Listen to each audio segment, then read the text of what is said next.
Hello, welcome back to the barn with my latest obsession, getting this little guy working the way it should. It's been a long time since I machined anything, but I got this to learn all about. Tried to make a video yesterday, it didn't go quite so well. When it got to over 15 minutes and I was just getting deeper into more complex issues that I was creating, I said, well, okay, I learned a lot.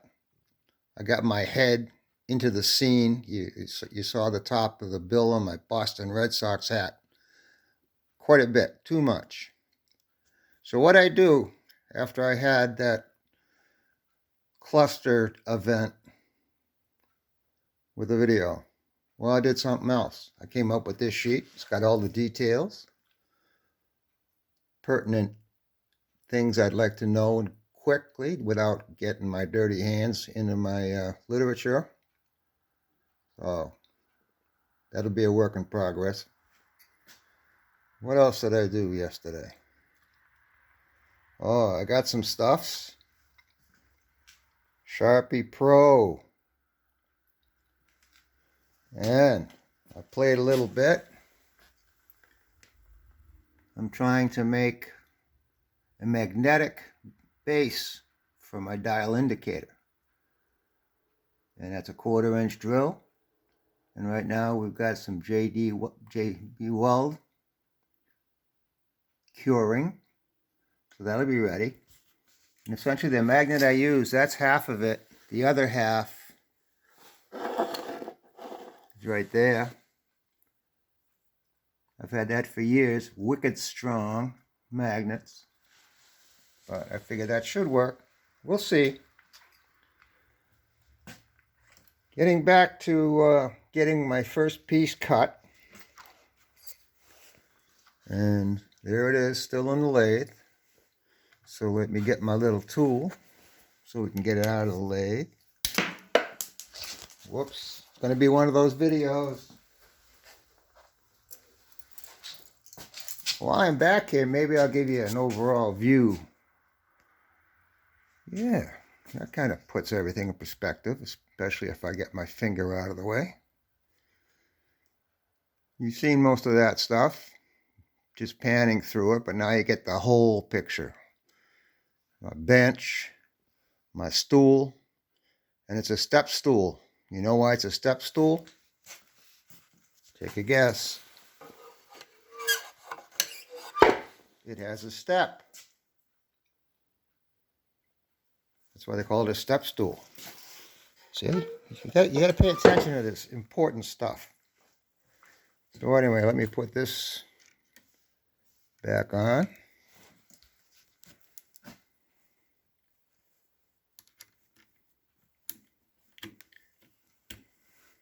Nice.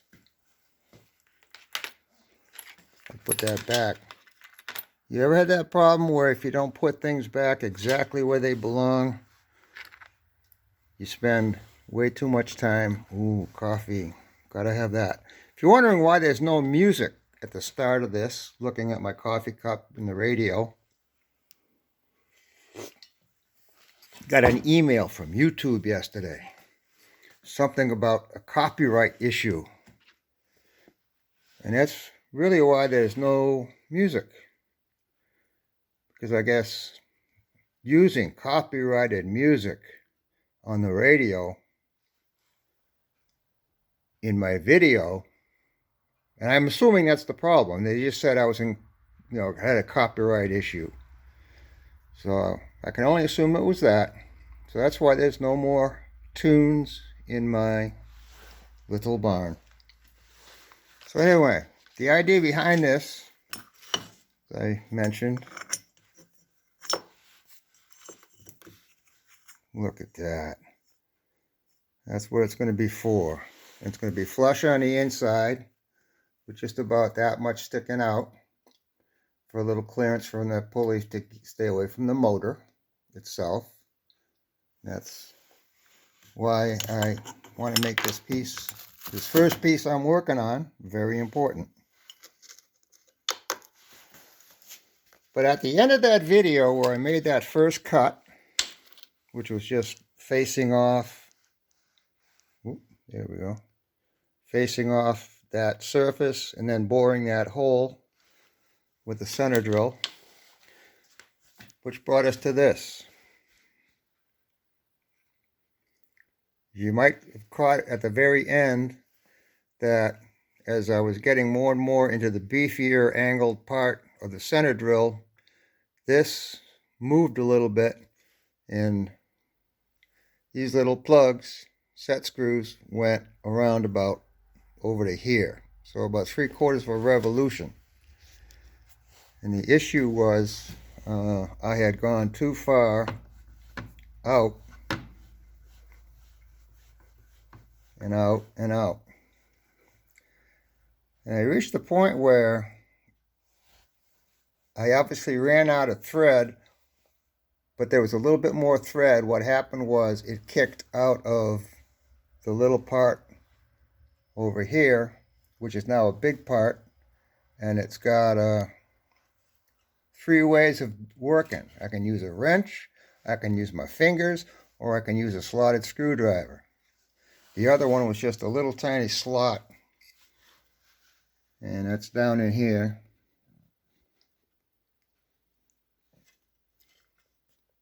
Little tiny piece in front of the bigger piece, right in there.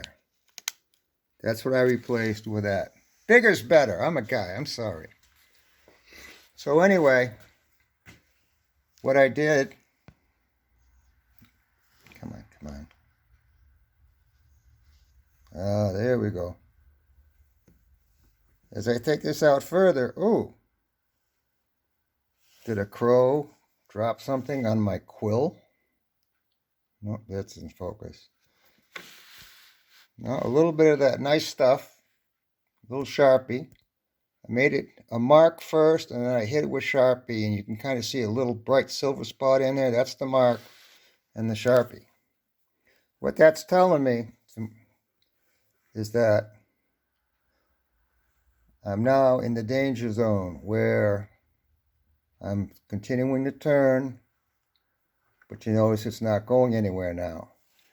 So that mark indicates I'm nearing the end of my travel, so I shouldn't make that mistake again. Hopefully. I've been known to repeat mistakes. I was wrong once, and I didn't like that. So that's pretty much where we're at. So this was the issue. That little piece, and you notice it moves about that far, and well, I can go around.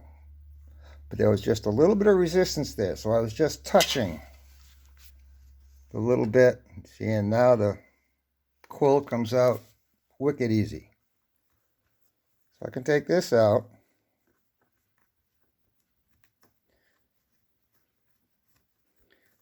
And I had to file this by hand. No Dremels, nothing like that. You know, it's nice to have a file in your hands every now and then. Okay, so come on, focus.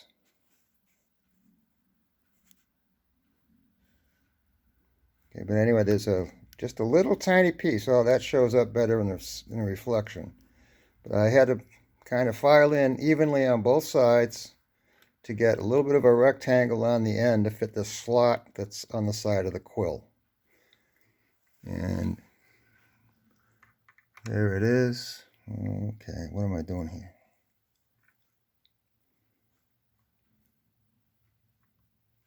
There we are. Okay, so that is riding in the slot now. So I got that done. It's much easier to put in here. Much easier than trying to use a... Oh, sorry. Okay, now, how far is too far? Therein lies the rub. So that mark is also telling me that, okay, it should be straight up, and I'm starting to touch something.